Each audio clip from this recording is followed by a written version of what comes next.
Hello there, and welcome back to the Codex. So today I want to bring you a quick little Banshee video showing you the fact that she is actually capable of being a very competent Warframe, because a lot of people in the community think that Banshee is like a bottom of the barrel type frame. She actually has some very strong effects though, and with mixing a few mechanics together, you can make her do some very humorous amounts of damage and have some very good survivability, much better than you are used to seeing her have. So let's hop into the build here, starting off with the Archon Shards. The two main ones that make this build a bit more humorous, for reasons you'll see when we go over the Exergis Build, are the Tau-Forged Violet Archon Shards. I'm using two of these for plus 45% primary electric damage, and you also gain extra for each Crimson Azure or Violet Shard that you have. So together this would be 90%, but it's actually a bit more than 90% since these shards do also count themselves, for example, and I do also have this Crimson down here for 15% duration. This Amber is casting speed, and this other Amber is parkour velocity. You don't have to use any of these, including the violets. It just does make the build do that more, humorous overkill amounts of damage. And the free electric is nice for the extra AoE from the electric status effect, which is actually pretty important for this build because we do want to make the Exergis turn from a single target weapon into an AoE. Let's go over the actual Banshee build first here though. So you can see we're primarily focusing on a decent amount of range. That way we're able to benefit from sonar and silence, for example.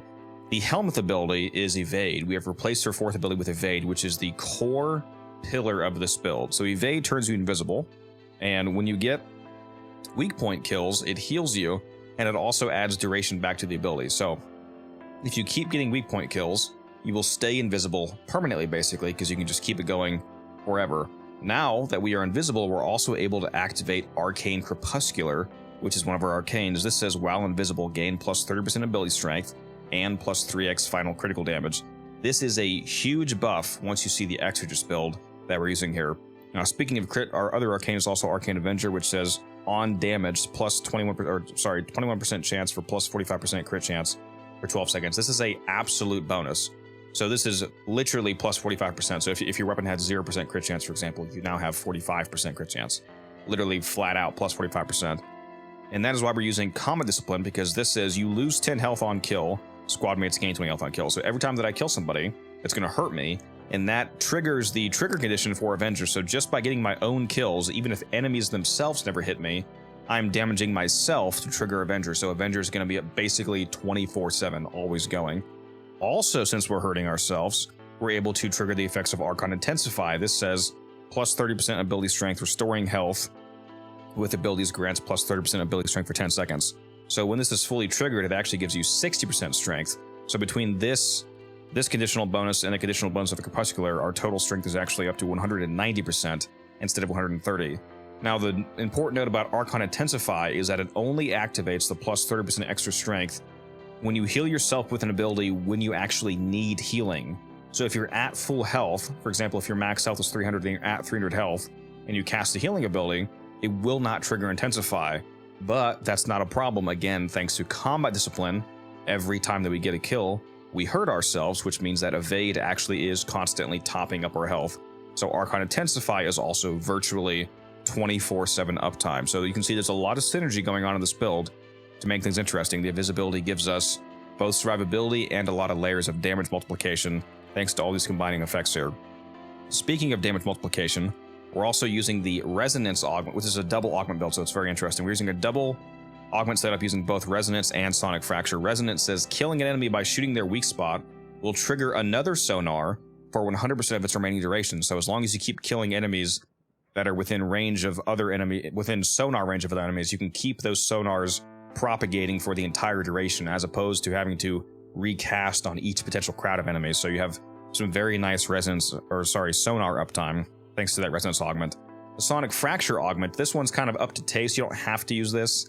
It is nice for really hard targets, though. For example, if you're doing Disruption. This says enemy armor is reduced by 70%, and this does scale with strength. And since the base value is so high, 70%, and since we're going to have 190%, this is easily capped out at 100% armor strip on this build. So 100% armor strip against Steel Path enemies that have the max 2700 armor is basically a 10x damage multiplier. So this is a on-command CC ragdoll effect and effectively 10x damage multiplier, so it's a very good way of keeping your damage going. We have Rolling Guard, so that if you take any crazy status, even though you're going to be invisible most of the time, you might still occasionally take a status effect, like for example from an Arson Eximus. If you get that heat dot on you that might kill you, you can just roll, cleanse that off yourself, and you're good to go. Just keep getting those headshots to stay invisible. We're getting our range from Stretch and Reach. Equilibrium, paired with Synth Deconstruct and our Companion, will keep us topped up when it comes to our energy, which again, thanks to our decent duration of 170%, energy is not really an issue. You never have to recast Evade as long as you keep getting headshots, and the other abilities last so long that your energy should be topped back up by the time that we get there. So that's pretty much it for that build here. Now let's go over the Exergis. So the Exergis build are where things get very interesting. So typically this weapon only has 8% crit chance and a, what would it be, 1.4x crit multiplier. The reason why this says 2.6x is because our Companion has Tenacious Bond on, which gives us an extra 1.2. So now we're at 2.6x, but since we have Crepuscular on Banshee, that 2.6 goes all the way up to 5.6x crit multiplier. So we've taken the multiplier from 1.4x to 5.6x, an absolutely massive crit increase. And we've taken this measly 8% crit chance up to, a lot of the time, over 100%, so guaranteed crits, thanks from the combination of the flat 45% from Avenger and the flat 60% from Cat's Eye and Adarza, giving us a combined 105% flat crit chance. So we're actually hitting over 110% crit chance a lot of the time. So those two things together turn this into an absolute crit monster, because this weapon has insanely high base damage, as you can see here. So this is a blast build, but we also have electric, again, thanks to those Archon Shards. So that electric is for one, just a lot of extra base damage, allowing us to one-tap most guys that we hit in the head at least. And also, it now gives us a combination of two different AoE effects. We have blast for that 5-meter detonation, and we have electricity for the electric chaining effect. So we have a lot of AoE going on, and as you can see, the status per projectile right now says that it's 86.4%. And since this is a shotgun with multi-shot, there's a lot more than 1 rounds going out, so it's a whole lot of status. And this is before the 300% extra status from Primary Crux. This weapon typically has 36% base status chance per projectile. So with an extra 300%, that's, what is that, 108% extra status chance once Crux is active. So this is going to more than double. And again, that is per projectile. So that is so many stats effects going off, so many blast procs, so many electric procs. The one-shots are going to go crazy, the procs are going to go insane, absolute AoE madness. The rest of the build is pretty much what you would expect for a blast setup. You don't have to use Prime Cleanse, blank, whatever faction you're fighting. I'm just using this because it makes the damage even more humorous. You can, of course, swap this out for more elementals, more base damage, more whatever you want to do. It doesn't really matter. You'll do so much damage because of all the Banshee multipliers that it's basically up to you. I'm just using it so that you can see what a fully humorous version of the build looks like. So we got Point Blank, we got Galvanized Hell, we got Galvanized Savvy, all the basics. We're using Galvanized Acceleration, the X-List, of course, to have more effective damage fall off. Now, primed ammo stock here is really important. There's 2 mods in here that are critically important to making this weapon feel better. One, primed ammo stock. This has 110% magazine capacity. When you combine this with the secondary effect of Shotgun Elementalist, which is good because the status damage is great for blast and electric, but also the secondary effect is 60% magazine capacity. This puts us at just the threshold, because of how the rounding works in the game, that even though this only has 1 round by default to the magazine, and this is only 170% increased magazine capacity, when you have 50% or more, it rounds up. So since we have more than 150%, this goes from 1 round to the magazine all the way up to 3. And then when you combine that with the 60% ammo efficiency secondary effect of Primary Crux, instead of firing once and reloading, we can fire 8 shots before we have to reload. 8 shots instead of 1, which is absolutely insane quality of life buff for this weapon, and of course a great DPS increase, because we're just bam, bam, bam, bam, bam, bam, bam with no reload downtime compared to how it usually works. So now let's go ahead, and we're also using the Scyotid. We're largely using this. You can either use this just as a grouping tool for the Exergis to make those blast procs and those electric procs even more effective by having guys tightly clumped up, or you can use it both for clumping and for actually killing guys, because this weapon also, with all of the Banshee buffs and Crepuscular and all that, will completely murder crowds. And I mentioned the Companion. Again, we are using the Adarza Kvat. That way we can benefit from the Cat's Eye buff. This is the main important thing on here. And then make sure that you have Synth Deconstruct on. That way you get health orb drops from your Companion to help keep your energy up from the equilibrium they have equipped on Banshee. And of course, we have Bite on the Claw build to trigger Tenacious Bond. So yeah, really fun stuff. Oh yeah, we're also using... well, actually, why do I have Reinforced Bond on? Because I don't have enough shields for that to trigger.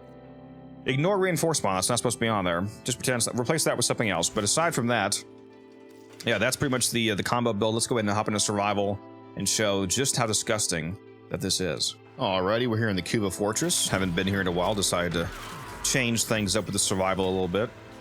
Now, as you can see, after I reload, we're able to get 1, 2, 3, 4, 5, 6, 7, 8 shots off on the Exergis. This weapon only has 1 shot in the magazine by default, but with this setup of 3 in the magazine plus the 60% efficiency from the Crux Arcane, we're able to get 8 shots off, which is absolutely hilarious, multiplying the magazine by 8x. Turns this weapon into a much more comfortable to use weapon rather than the shoot, reload, shoot, reload, shoot, reload that it usually has.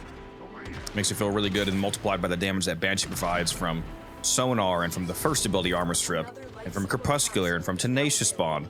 All of these buffs combined just make it do absolutely insane damage. I really enjoy the Sonar augment that makes it recast every time you kill a sonared enemy on their weak point. It keeps the sonar propagating for a very long time.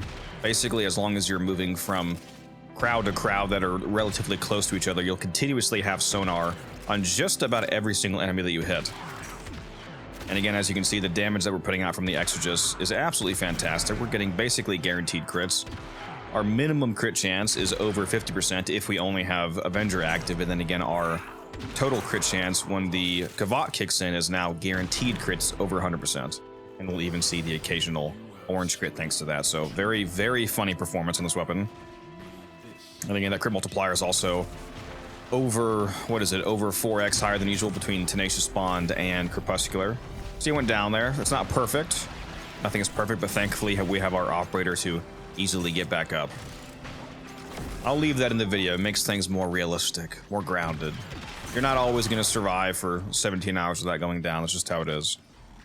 But speaking of survivability, since the survivability on this build is based off of invisibility and not, health tanking, for example, it basically scales virtually infinitely. And since the damage is so high because, well, your Banshee and Sonar exist, and because of Crepuscular and all that, the damage also scales virtually infinitely.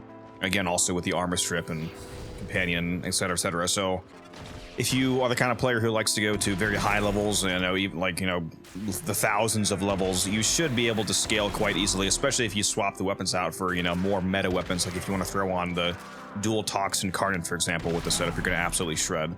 Speaking of using a different weapon, let's pull out the Scyotid here.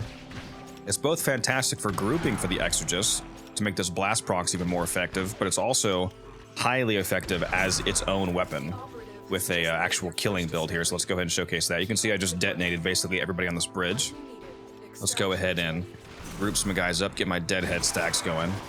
And yeah, thanks to Crepuscular again and the Companion, we are doing hella good damage. And again, this would scale. I'm not even using the Armor Strip right now, so I could be multiplying the damage that I'm doing by 10x basically. So again, the damage of this setup is going to scale incredibly easily. One more thing to show would be, of course, the Acolyte performance, but again, we're playing as Banshee, so yet another benefit we have is the effect of Silence, our third ability, which is also her Helmuth, by the way. It's a fantastic Helmuth that really more people should use because of how good it is. It nullifies the ability for enemies to cast abilities. So, for example, Acolytes can't use any of their effects on you, so if Violence spawns in, he can't nullify you, which, by the way, he actually uses Silence to do that. I think it's, who's it, Malice, they can't put the bubble on you, so on, so on. So we just have this basically sitting duck Acolyte here, ready for me to just instantaneously kill him while he sits there unable to do anything, and he can't find me because I'm invisible, and Banshee's passive makes your weapon silent. So very good setup for Acolytes, very good setup for staying alive, very good setup for absolutely insane damage. And it's just a fun way to make Banshee actually viable and relevant. So you guys can let me know, what do you think?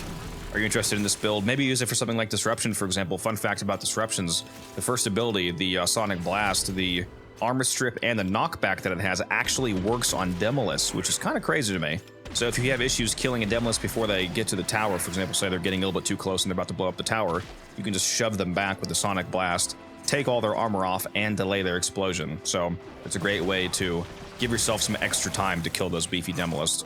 which being able to kill beefy Demolist again with Banshee should not really be very hard. So you can think about using her there as well. Yeah, just killed like 10 guys right there. The Exergis is so funny, guys. It is so funny with this Arcane on, being able to shoot this many times and having it do this much damage. And, you know, the extra electric damage from the Archon Shards and all that. So you guys can let me know. What do you think? How do you like this build? Would you tweak it in any way? Would you add anything? Would you take anything away? Maybe you'll try it out and you'll actually enjoy Banshee, because I know she's not a super popular frame. Let me know down in the comments. Always interested in you guys' opinions. Hopefully you enjoyed the video. Hopefully it was educational and entertaining. And I will see you guys in the next one.